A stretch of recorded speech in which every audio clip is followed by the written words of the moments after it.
అందరికీ నమస్కారం.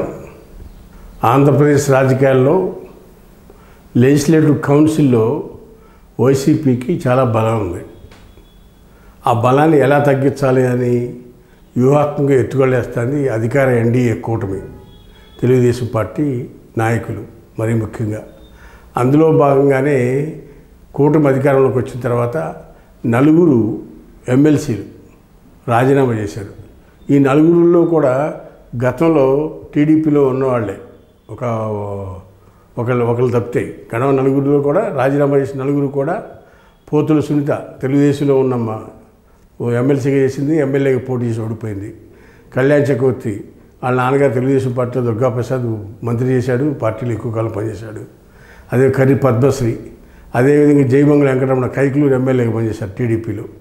వీళ్ళు 4 కూడా వైసీపీ పార్టీకి ప్లస్ కౌన్సిల్ మెంబర్షిప్ కూడా రాజీనామా చేశారు.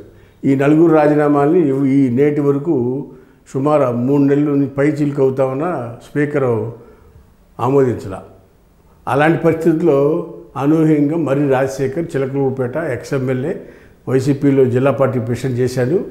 ప్లస్ మంత్రిని చేస్తానని జగన్మోహన్ రెడ్డి హామీ ఇచ్చి మంత్రిని చేయకపోగా చివరి నిమిషంలో 1 ఇయర్ ముందు ఎమ్మెల్సీని ఇచ్చారు. దాని మీద ఆ రోజు చాలా అసంతృప్తిగా ఉన్నాడు, పార్టీలో ఉన్నా కూడా రాజశేఖర్. అలాంటి పరిస్థితుల్లో విడుదల రజనీని తెచ్చి అక్కడ పెట్టి ఆ అమ్మాయిని మంత్రిని చేసి ఆ అమ్మాయిని మళ్ళీ తీసుకెళ్ళి గుంటూరులో పోటీ పెట్టి అక్కడ రాజశేఖర్ సీటు ఇవ్వకపోగా ఎలక్షన్స్లో ఈ గుంటూరు మేయర్గా ఉన్న మనోహర్ ఆయన అక్కడ తీసుకెళ్ళి నుంచోబెట్టి అతను కూడా ఓటమి పాలైపోయాడు. ఆ తర్వాత మళ్ళా తీసుకెళ్ళి చిలకలూరుపేట రజనీ గుంటూరు నుంచి తీసుకెళ్ళి మళ్ళా చిలకలూరుపేటలో ఇన్ఛార్జ్ ఇచ్చేటప్పుడు రాజశేఖర్ హర్ట్ అయ్యాడు. ఎటు చూసుకున్నా నాకు అవకాశం లేదు వైసీపీలో అని ఆయన డిసైడ్ అయిపోయి టీడీపీ కూటమి జాగ్రత్తకి టీడీపీ దగ్గర అవుతూ వచ్చాడు.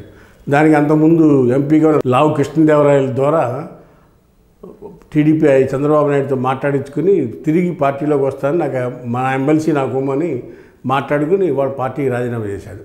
ఆ పందాలో ఉంది ప్రస్తుతం ఎమ్మెల్సీల పరిస్థితి. వీళ్ళు 5 కాకుండా ఇంకొక 10 మంది ఎమ్మెల్సీలు రెన్యూవల్ చేస్తామంటే మేము కూడా వస్తామని చెప్పి కూటమి నేతలతో మంతనాలు జరుపుతున్నట్టుగా మనకు అందుతున్న సమాచారం.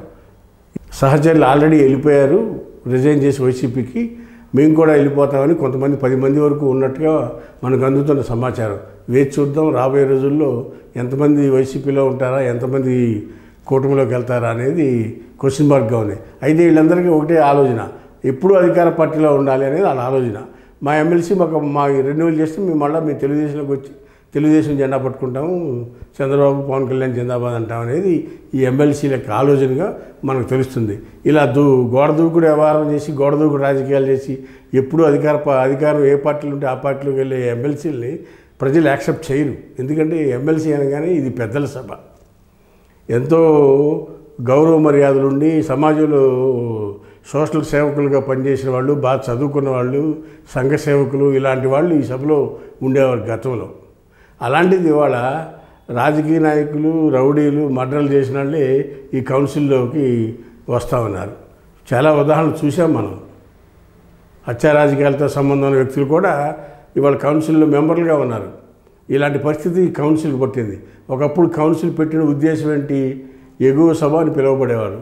ఈ కౌన్సిల్లో సమాజంలో విశేషమైన సేవ చేసిన వాళ్ళు, సంఘ సేవకులు, లేదంటే బాగా చదువుకునే వాళ్ళు, ఇలాంటి వాళ్ళు ఎలక్షన్లో నుంచోలేని బడుగు బలహీన వర్గాల వాళ్ళని ఆర్థికంగా లేకపోయినా సమాజంలో గౌరవ మర్యాదలు ఉన్న వాళ్ళని, ఇలాంటి వాళ్ళందరినీ కౌన్సిల్కి పంపించారు. ఇవాళ పరిస్థితి చూస్తే ఆ విధంగా ఉంది. వేచి చూద్దాం రాబోయే రోజులు ఏమవుతుందో. హాయ్ ఫ్రెండ్స్, మా ఫ్యూచర్ టుడే ఛానల్ చూస్తున్నందుకు చాలా థ్యాంక్స్. మరిన్ని లేటెస్ట్ వీడియోస్ కోసం వెంటనే సబ్స్క్రైబ్ చేయండి.